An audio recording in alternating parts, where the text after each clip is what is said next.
কি নাম আপনার? সাবিকুন হাসুক্রবি। ফারজানা রিদি। মোহাম্মদ আব্দুর রহমান। এখানে কেন আসছেন আপনারা? দাগি ছবিটা দেখার জন্য আসছি। দাগি হুম। টিকিট পেয়েছেন? হ্যাঁ পেয়েছি। আচ্ছা, দাগি ছাড়া অন্য কোনো মুভি দেখছেন বা দেখবেন এরকম? দেখতে আসছিলাম, জঙ্গলি দেখতে আসছিলাম, বাট টিকিট পাই নাই আমরা। টিকিট পান না? না, টিকিট পাওয়ার এজন্য দাগি দেখতেছেন? হ্যাঁ। বরবাদ? বরবাদেরও টিকিট পাই নাই আমরা। ও, বরবাদেরও টিকিট পান না, শুধু দাগির টিকিটটা পেয়েছেন। হ্যাঁ। আপনি কোন মুভিটা দেখতে আসছিলেন? বরবাদ। বরবাদ। আর আপনি? বরবাদ। আপনি? আমিও আপনি- বরবাদে- আপনি জঙ্গলি? ফ্যামিলি একসাথে আসছে, এখন বরবাদটাই মেনলি ছিল আচ্ছা, সবার সবাই জন্য। দেখতে আসছিল বরবাদ, হ্যাঁ। কিন্তু এখন টিকিট না পেয়ে দেখতেছেন জঙ্গলি না, দাগি, সরি, দাগি, দাগি দেখতেছি। এই যে মনে করেন 1 মাসের বেশি হয়ে গেল বাংলা একটা সিনেমা, যেখানে বাংলা ফিল্ম ইন্ডাস্ট্রি নাম শুনলেই মানুষ একটু নাক ছিটকাইতো, দেখতো না বাংলা মুভি।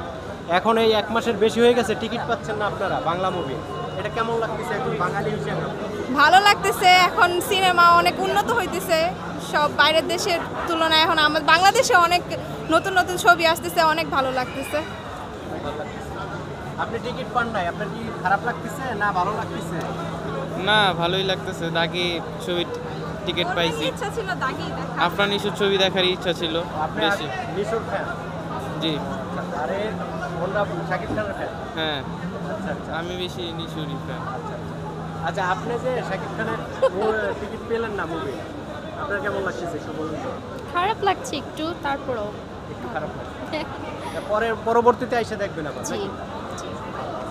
আচ্ছা, ওকে, থ্যাংক ইউ।